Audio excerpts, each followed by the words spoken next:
Saudaraku, kita akan mendengarkan firman Tuhan, dan tema firman Tuhan malam hari ini tampil dari hati-hati mengambil keputusan. Amin. Malam hari ini tema firman Tuhan, hati-hati mengambil keputusan, saudara. Nah, saudara-saudara yang terkasih dalam nama Yesus Kristus, semua manusia dalam kehidupannya pasti diperhadapkan senantiasa dengan pengambilan keputusan dalam hidupnya. Ya. Bisa dikatakan waktu kita masih anak-anak, remaja, dewasa, pemuda-pemudi, bahkan sampai menikah, bahkan sampai tua pun kita diperhadapkan selalu dengan pengambilan keputusan, saudara. Ada yang di sini nggak pernah diharapkan mengambil keputusan? Ada? Untuk makan saja, saudara, itu adalah salah satu keputusan, saudara. Manusia mau makan atau tidak, mau minum atau tidak, melangkah atau tidak, ke kiri atau ke kanan, maju atau mundur, berangkat atau tidak, semuanya manusia di hari-hari ini, saudara, setiap hari harus mengambil apa yang namanya keputusan. Amin, saudara. Mau baik, mau jahat, itu semua keputusan, saudara.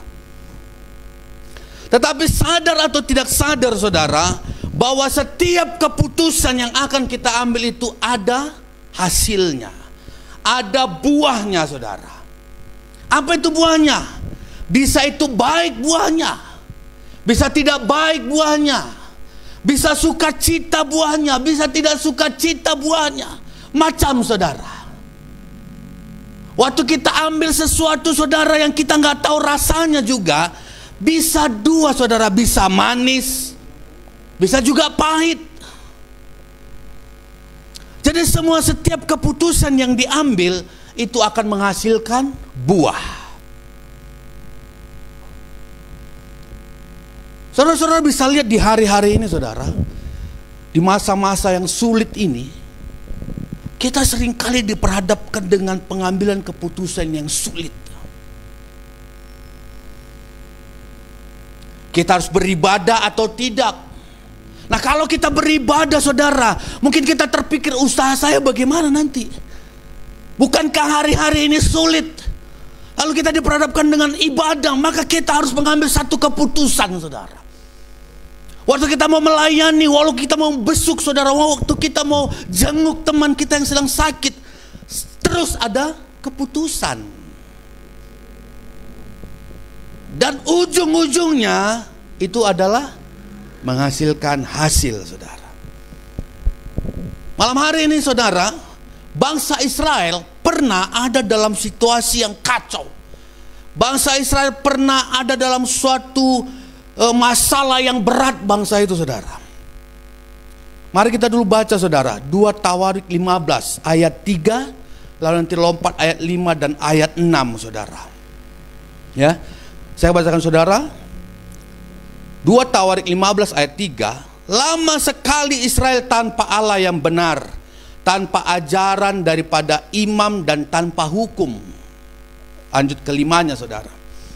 Pada zaman itu tidak dapat orang pergi dan pulang dengan selamat, karena terdapat kekacauan yang besar di antara segenap penduduk daerah-daerah. Bangsa menghancurkan bangsa, kota menghancurkan kota, karena Allah mengacaukan mereka dengan berbagai-bagai kesesakan.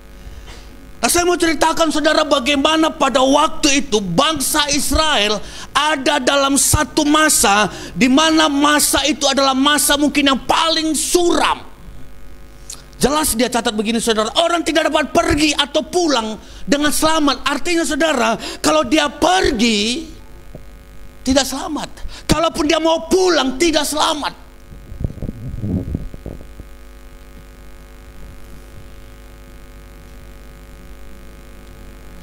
Nah, di tengah-tengah kekacauan ini, saudara, 2 Tawarik 14, 15, 16, ada seorang raja, namanya Raja Asa, saudara. Di dalam pemerintahannya ini terjadilah hal yang kacau ini, saudara. Kalau Indonesia hari-hari ini belum sekacau ini saya rasa, saudara. Tetapi bangsa Israel mengalami hal kekacauan yang luar biasa. Di bawah kepemimpinan Raja Asa, saudara. Maka bagaimana sikap Raja Asa mengantisipasi hal yang sulit ini, saudara? Artinya dia harus mengambil satu keputusan. Waktu orang tuanya meninggal, saudara, maka raja maju sebagai pemimpin bangsa Yehuda pada waktu itu. Otomatis dia diperhadapkan dengan satu keputusan yang harus dia ambil. Apa yang diambil? Melihat bangsa itu kacau balau, melihat bangsa itu berantakan, saudara. Mungkin terjadi perang yang hebat di sana. Mungkin kesulitan ekonomi yang dahsyat di sana sehingga, saudara, ada orang yang pergi tidak selamat, ada orang yang pulang juga tidak selamat, saudara. Mungkin terjadi kelaparan yang luar biasa. Nah, kita akan belajar dari Raja Asa, saudara, apa yang dia perbuat, saudara, waktu terjadi kekacauan di daerah itu. Supaya apa, Bapak Ibu? Supaya kita juga sebagai manusia, yang saya mau beritahu bahwa hari-hari ini bukan makin baik, tapi saya mau beritahu hari-hari ini akan makin sulit, makin sukar, akan terjadi persaingan yang ketat. Apa yang harus kita ambil sebagai anak Tuhan? Nah, kita akan ikuti teladannya, saudara. Di sini nanti saya akan bagi dua. Raja Asa mengambil keputusan sewaktu masa pemerintahnya di awal, saudara. Nah, kita akan belajar, saudara. Pertama, yang Asa lakukan adalah melakukan yang baik dan benar di mata Tuhan. Saya tidak akan bacakan ayatnya semua, saudara. Saya akan bagi ayatnya, nanti saudara bisa baca yang jelasnya, saudara, di 2 Tawarik 14 sampai dengan 16. Raja Asa melakukan yang baik dan benar di mata Tuhan. Dia ikuti bagaimana nenek moyangnya Daud, saudara, ada di hadapan Tuhan sebagai orang yang baik dan benar di hadapan Tuhan, saudara. Satu keputusan yang mutlak diambil, yang harus diambil untuk menyelamatkan bangsa itu, Bapak Ibu.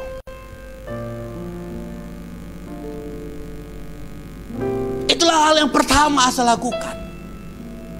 Dia yang harus menjadi orang yang baik dan benar di hadapan Allah. Saudara bisa baca nanti di 2 Tawarik 14 ayat 2. Hal yang kedua, saudara, apa yang harus Asa lakukan, saudara? Yang kedua, Asa menyuruh bangsanya untuk mencari Tuhan. Nah, saudara terkasih dalam nama Yesus, mungkin engkau bukan pemimpin satu negara, atau mungkin engkau seorang pemimpin keluarga, atau mungkin, saudara, saya mau beritahu begini, orang tuamu mungkin sudah tidak ada di hari-hari ini. Engkau menjadi pemimpin keluarga di hari-hari ini. Maka firman Tuhan katakan bagaimana Raja Asa, saudara, menyuruh bangsanya untuk mencari Tuhan. Maka mari hari ini, saudara, siapapun saudara yang mendengarkan firman Tuhan ini, mari siapapun itu, saudara, kita ajak untuk mencari Tuhan. Karena waktu kita cari Tuhan, di situ adalah kekuatan kita, saudara. Disitulah kemampuan kita.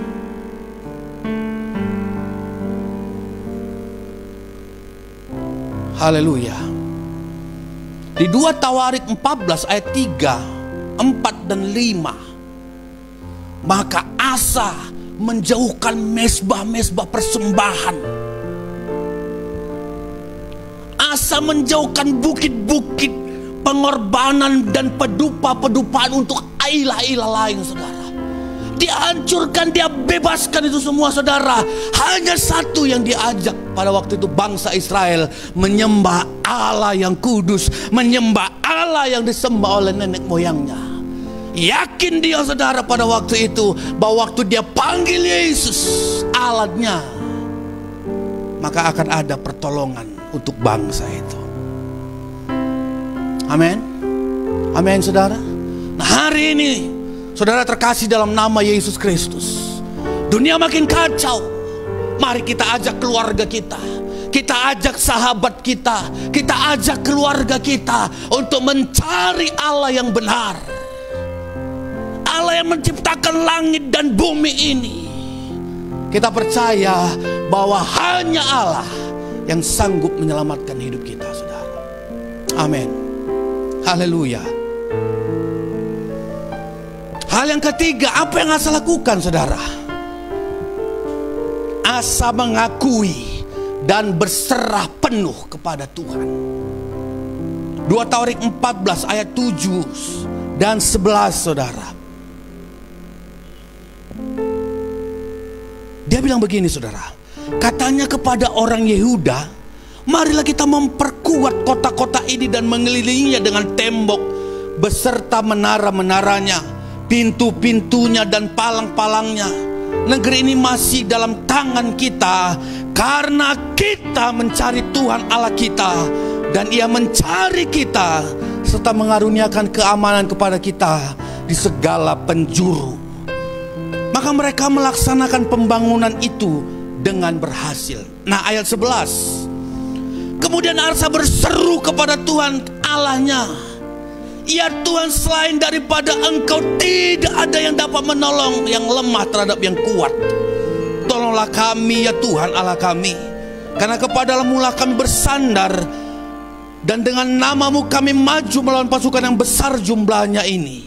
Ya Tuhan, Engkau Allah kami, jangan biarkan seorang manusia mempunyai kekuatan untuk melawan Engkau.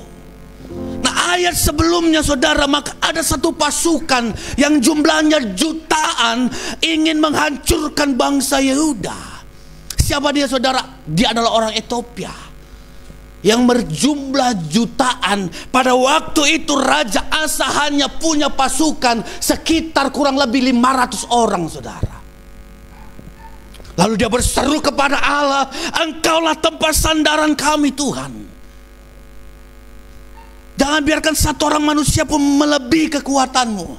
Artinya penyerahan total dia buat kepada Tuhan.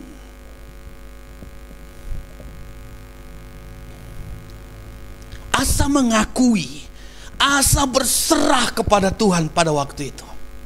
Saya cepat, saudara, ya. Hal selanjutnya, apa yang Asa perbuat? Asa memperbaharui mezbah Tuhan. Amin. Amin, saudara. 2 Tawarik 15 ayat 18, dia bilang begini, saudara. Ketika Asa mendengar perkataan nubuat yang diucapkan oleh Nabi Azaria bin Obed itu, ia menguatkan hatinya dan menyingkirkan dewa-dewa kejijikan dari seluruh tanah Yehuda dan Benyamin, dan dari kota-kota yang rebutnya di pegunungan Efraim. Ia membaharui mezbah Tuhan yang ada di depan balai bait suci Tuhan. Pada waktu itu ada seorang nabi berkata kepada Raja Asa, engkau akan diberkati Tuhan kalau engkau tetap pada jalan-jalanmu. Mendengar itu, saudara, dia kuat, dia mampu, dia berdiri. Lalu yang pertama dia kerjakan apa, saudara? Dia memperbaharui mezbah. Mezbah bicara tentang hadirat Tuhan. Mezbah bicara tentang satu keintiman dengan Tuhan. Mezbah bicara tentang satu hubungan manusia dengan Tuhan. Dia baharui, saudara. Dia buat bagus.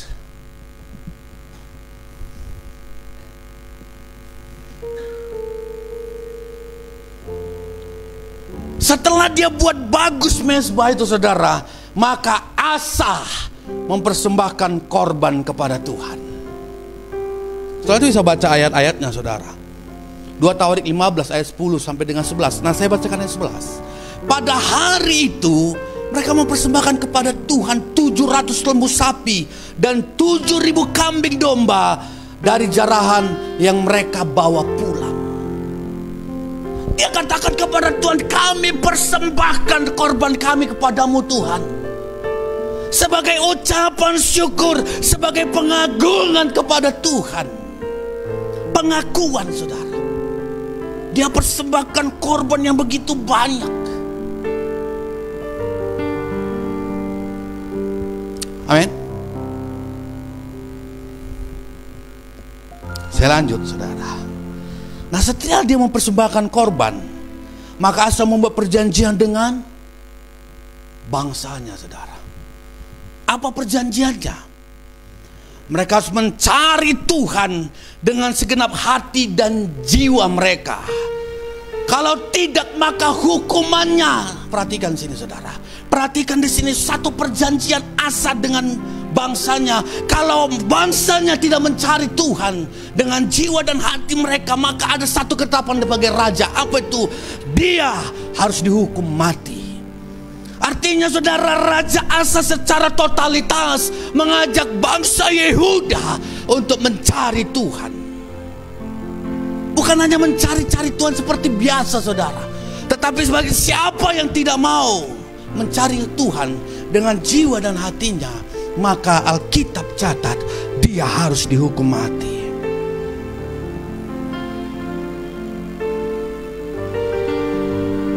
Dua Tawarik 15 ayat 3. Semua orang, baik anak-anak atau orang dewasa, baik laki-laki atau perempuan yang tidak mencari Tuhan Allah Israel harus dihukum mati.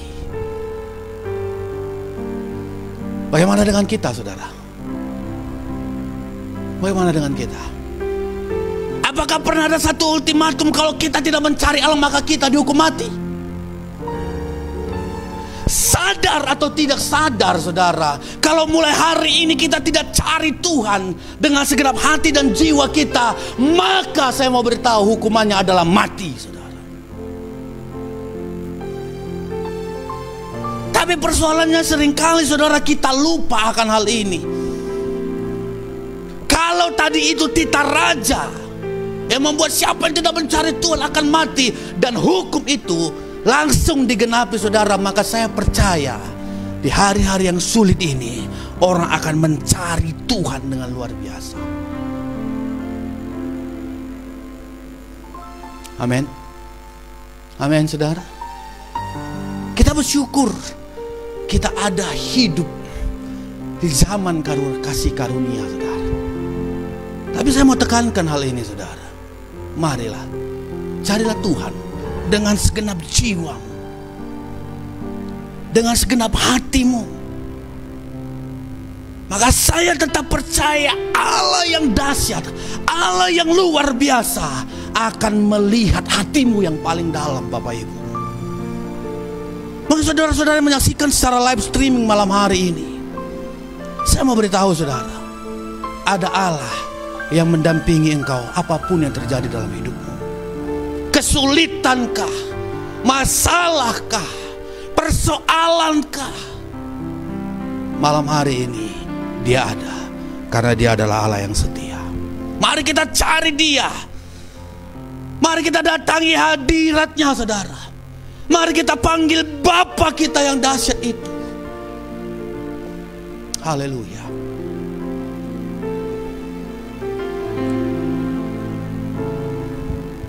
Nah, yang terakhir, saudara, apa yang Asa perbuat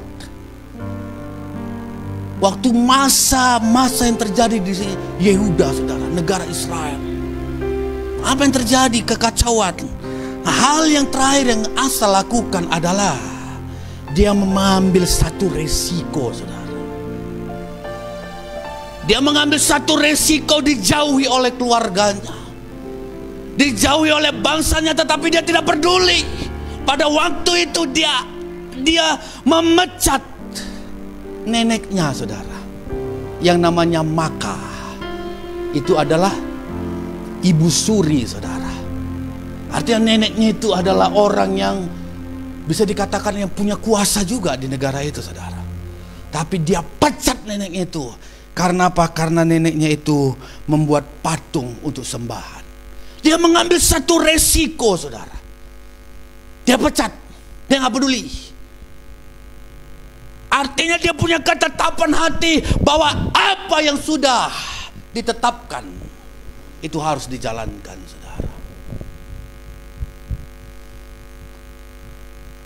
Maka beberapa hal yang dia kerjakan, saudara, di masa-masa pemerintahnya sampai ke tahun 35 pemerintahan Asa, saudara, tidak terjadi perang di negara itu. Pengambilan keputusan yang benar, saudara. Pengambilan keputusan yang luar biasa. 35 tahun masa pemerintahannya, saudara. Dia pertahankan hal-hal ini, saudara. Maka saya tahu dan saya yakin betul, saudara, ada banyak tantangan. Ada banyak rintangan. Tetapi Asa terus berjalan dalam ketetapan-ketetapan ini dalam hidupnya, saudara. Amin. Amin, saudara. Maka umur ke-35 masa pemerintahannya, negaranya aman, sentosa, diberkati berlimpah-limpah.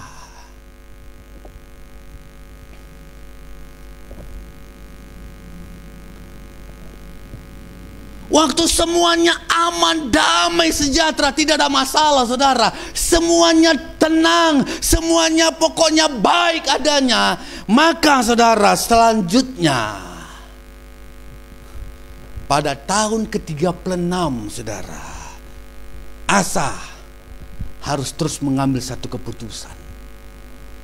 Sayangnya, saudara, sayangnya, mulai dari sini dia sudah mengambil keputusan yang salah.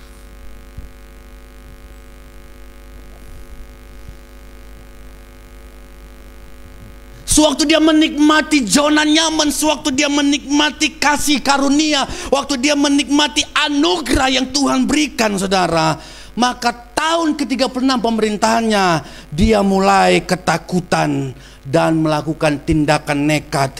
Sewaktu mulai ada goncangan tekanan dalam pemerintahannya, saudara. Alkitab catat di 2 Tawarik 16 ayat 1, pada tahun ke-36 pemerintahan Asa, majulah Baesa, saudara. Baesa itu adalah orang Israel. Dia mau menyerang Raja Asa, saudara. Dia mau melumpuhkan perjalanan ke bangsa Yehuda, saudara.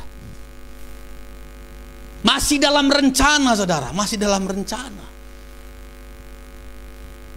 Tetapi Asa mulai ketakutan. Keputusannya sayang sekali, saudara. Waktu itu dia mulai ketakutan. Aduh, apa yang terjadi ini? Di mana Asa yang 35 tahun, saudara, mengalami hal-hal yang luar biasa. Mengalami yang namanya mujizat demi mujizat. Mengalami apa yang namanya anugerah daripada Tuhan. Ke-36 tahun ini, saudara, dia mulai ketakutan.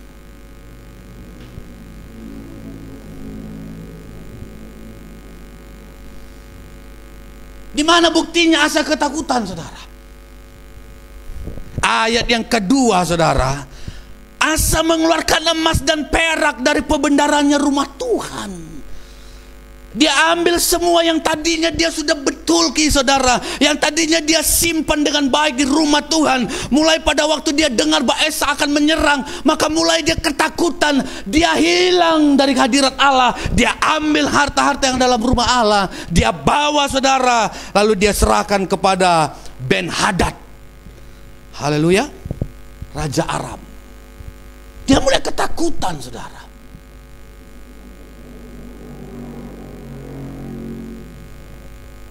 Yang saya tahu persis, saudara, Raja Asa tahu betul kekuatan dari bangsa Israel. Karena dia adalah bagian dari bangsa itu pernah, saudara. Tapi dia ketakutan. Dia suruh pengawalnya untuk menjumpai Ben-Hadad.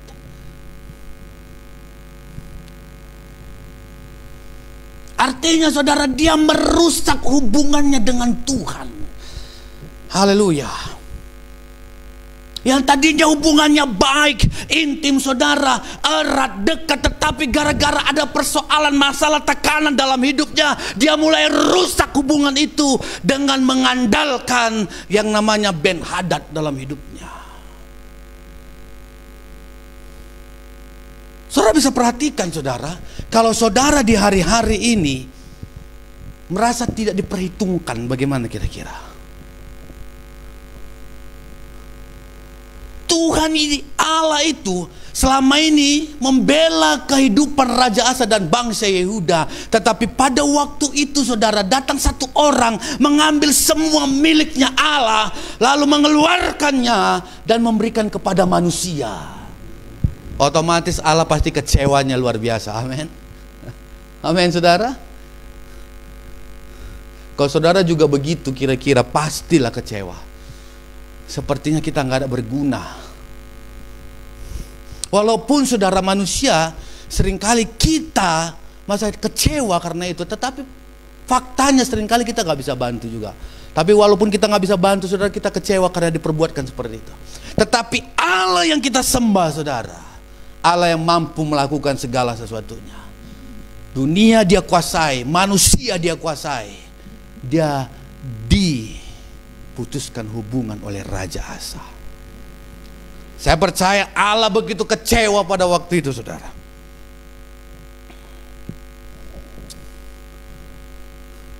Nah, yang kedua, Asa perbuat apa, saudara? Asa mulai bersekongkol dengan musuhnya. Saya pelajari, saudara, rupanya Ben-Hadad, Raja Aram ini adalah orang-orang yang menjadi musuh Israel di atas zaman Raja Asa, saudara. Dia bukan sekutu Raja Israel. Dia bukan sekutu Raja Yehuda. Dia musuh bangsa ini, saudara. Tetapi pada waktu itu, saudara, karena ketakutannya, karena tekanan itu, saudara, maka dia mulai bersekongkol dengan Ben-Hadad, saudara.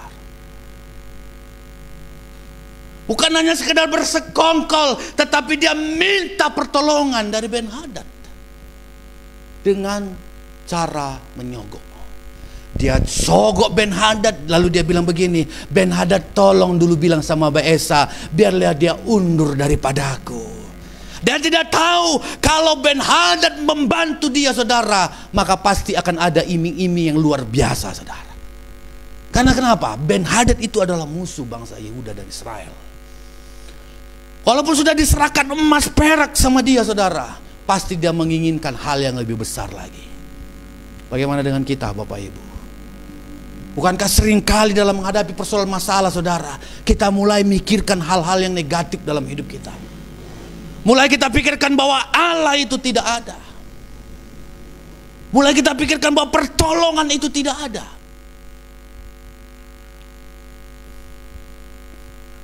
Tapi syukur, saudara, Allah kita tetap baik. Amin. Dia tetap menunggu kita, saudara. Haleluya. Asa mulai bersekongkol dengan musuhnya, saudara. Di 2 Tawarik 18 ayat 3, dia bilang begini, ada perjanjian antara aku dan engkau, antara ayahku dan ayahmu. Dia buat sesuatu yang tidak ada, Bapak Ibu. Supaya apa? Supaya Ben-Hadad membela dia. Amin. Dan itu juga menghilangkan, saudara, bagaimana perjanjian dengan rakyatnya pada waktu yang harus mencari Tuhan dengan hati dan jiwa, saudara. Waktu dia jumpai Ben-Hadad, maka gugurlah perjanjian dengan rakyatnya, saudara. Saya bisa bayangkan, kita bisa bayangkan, pada waktu tekanan itu datang, saudara, lalu Raja Asa bilang sama rakyatnya, dia bilang, ada satu bangsa, yaitu saudara kita ingin menyerang kita, apa yang harus kita lakukan, saudara? Maka saya tetap percaya bangsanya akan mengingatkan bahwa ada perjanjian antara Asa dan jemaat Tuhan, anak-anak Tuhan, bangsa Yehuda, yang bilang begini, carilah Tuhan dengan segenap jiwa dan hatimu, kalau tidak maka hukumannya mati, saudara. Tapi pada waktu itu Asa tidak melakukannya. Dia ambil otoritas sebagai raja, dia buat sendiri, saudara. Hati-hati, saudara. Hati-hati. Pengambilan keputusan yang salah itu berakibat fatal dalam kehidupan kita, saudara. Saya renung-renungkan ini, pada waktu itu sayang sekali sebenarnya.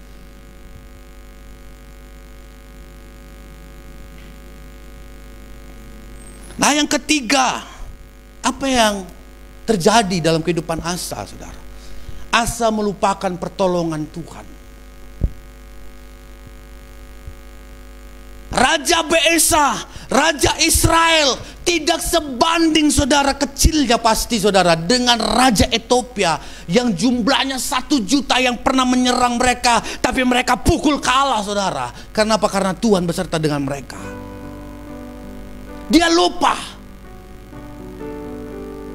Makanya hari ini saudara, saat ini saya mau bilang begini, ambillah satu keputusan. Supaya apa saudara? Supaya jangan kita ambil keputusan yang salah untuk selanjutnya, saudara. Kalau kita diperhadapkan dengan satu keputusan, marilah saudara, kita bangun mesbah kita dengan Tuhan. Kita perbaiki hubungan kita dengan Tuhan. Kita panggil Tuhan. Apapun resikonya, mulai beranjak, cari hadirat Tuhan, saudara. Supaya apa, saudara? Kita boleh melihat pertolongan Tuhan yang sudah kita rasakan sampai hari ini. Sebagai anak Tuhan, saya percaya ada banyak kesaksian, ada banyak perbuatan-perbuatan Allah yang luar biasa yang setiap saat kita alami dalam hidup kita.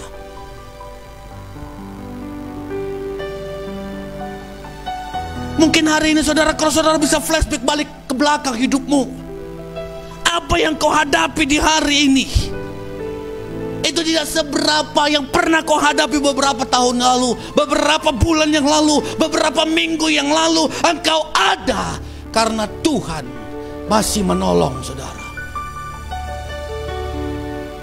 Jangan lupakan kebaikan Tuhan. Waktu kita berhubungan dengan Tuhan, saudara, maka kita akan mengingat kebaikan dan kebaikan Tuhan. Kita tidak akan lupa akan pertolongan yang dahsyat dan luar biasa dalam hidup saudara. Pernah saya mau beritahu begini, saudara.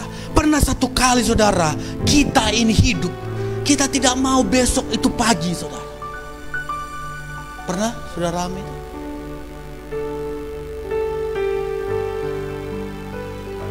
Waktu kita bangun pagi, saudara, kita takut apa yang terjadi sebentar. Saya cari makan, lalu pasti ada begini, ada begitu, ada begini. Singkat ceritanya, kita masuk siang, kita masuk sore, kita masuk malam, saudara. Lalu kita mulai berpikir, malam hari ini puji Tuhan, saya menerima berkat yang luar biasa kepada Tuhan. Tapi besok pagi akan kutemui lagi masalah yang berat. Berapa kali dalam hidup kita, saudara, kita nggak mau pagi itu datang. Karena waktu pagi itu datang, saudara, ada banyak mungkin tagihan yang akan datang ke tempatmu. Ada banyak mungkin intimidasi yang terjadi dalam hidupmu. Ada banyak tekanan di kantormu yang seharusnya itu tidak kau alami, sehingga kau tidak mau pagi itu datang. Biarlah malam ini terus malam, biarlah malam ini terus malam. Tapi saya mau beritahu hari ini, saat ini buat saudara, kalau kita ada, bukankah pertolongan Tuhan itu dahsyat dan luar biasa dalam hidup kita hari-hari, saudara? Bukan mujizat yang dahsyat yang Tuhan kerjakan dalam kehidupan kita?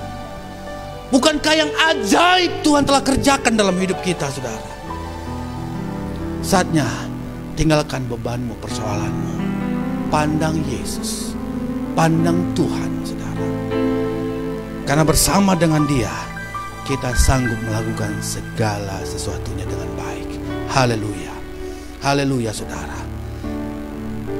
Apalagi yang terjadi, saudara, terhadap Raja Asa.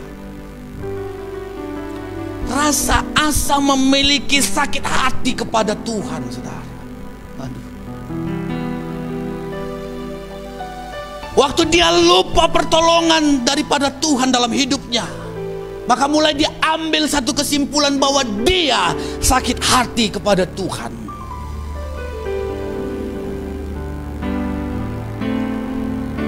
Waktu dia dengar berita dari Nabi Tuhan yang mengatakan hal-hal yang membuat dia itu kalah, saudara, maka dia sakit hati sama Tuhan. Malah lebih beratnya, saudara, dia penjarakan hamba Tuhan itu. Artinya dia makin jauh dari hadirat Tuhan. Dia bangun dirinya sendiri, saudara. Dia bangun kebenarannya sendiri. Dia bangun hikmatnya sendiri, saudara. Mungkin pada waktu itu dia berkata begini, apa salahku?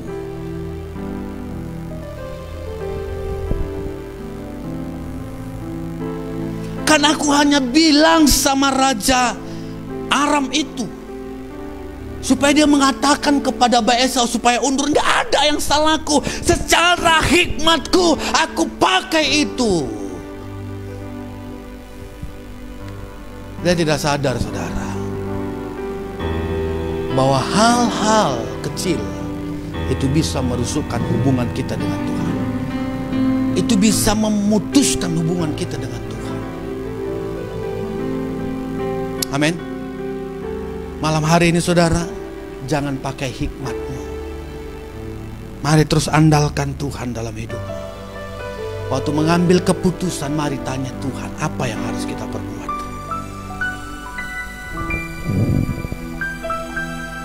Mungkin para pemuda-pemudi yang sedang mencari jodoh,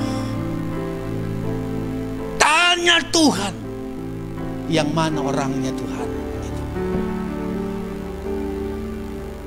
Atau mungkin saudara yang sedang mencari pekerjaan, mari tanya Tuhan. Saudara mungkin akan melanjut ke perguruan tinggi, tanya Tuhan. Atau mungkin saudara nggak tahu berbuat apa, mari saat ini kita sama-sama tanya Tuhan.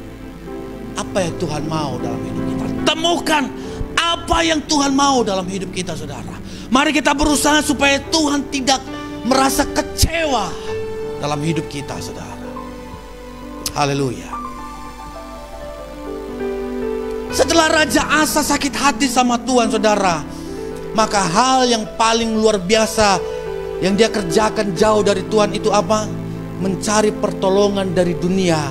Itu menjadi hal yang biasa, saudara. Alkitab catat Raja Asa mengalami satu penyakit. Pada waktu itu dia bukannya datang kepada Tuhan, tetapi dia datang kepada tabib-tabib. Padahal dia tahu bahwa Allah yang dia sembah adalah tabib di atas segala tabib. Allah yang mampu mengadakan yang tidak ada menjadi ada, Bapak Ibu. Makanya hari ini saya mau bilang, mengambil satu keputusan harus kita gumuli. Kita belajar menggumulinya. Supaya apa? Supaya tidak terjadi lagi kesalahan pengambilan keputusan berikutnya, berikutnya, dan berikutnya. Yang mengakibatkan, saudara, dalam masa akhir hidup daripada Raja Asa, dia jauh dari Tuhan. Hidupnya tidak mengandalkan Tuhan. Bahkan Alkitab catat, saudara, dia akan mengalami peperangan 1, 2, 3. Bahkan selama hidupnya dia mengalami peperangan demi peperangan. Hanya karena apa?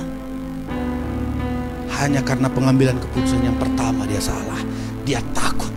Lalu dia bangun hubungan dengan musuhnya. Dia pakai hikmatnya. Dia abaikan Tuhan, saudara. Salahkah pakai hikmat? Saya katakan tidak. Tetapi di atas hikmat harus ada Tuhan dulu kita tanya, baru pakai hikmatmu. Jangan hikmat dulu, baru pakai Tuhan, saudara.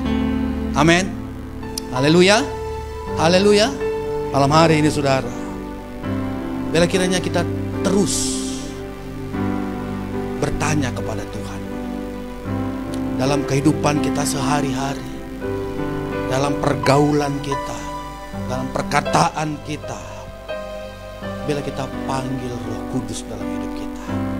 Kalau Raja Asa pada waktu itu tidak ada Roh Kudus di sana, saudara, maka pada zaman ini ada Roh Kudus yang bisa menjadi teman kita, yang mengajari kita, yang mengingatkan kita senantiasa. Beri tepuk tangan yang meriah kepada Tuhan, saudara. Haleluya. Ayat terakhir, mari kita sama-sama baca, saudara. Di Yohanes 14 ayat yang ke-26. Haleluya, haleluya. Yohanes 14 ayat 26, saya bacakan untuk saudara.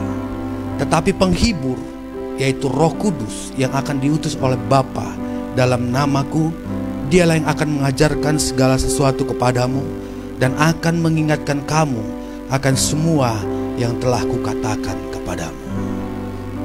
Saudara punya Roh Kudus. Saudara punya Roh Kudus. Percayalah, Dia yang akan mengajari kita. Dia yang akan mengingatkan kita kalau kita salah. Kuncinya cuma satu, Bapak Ibu.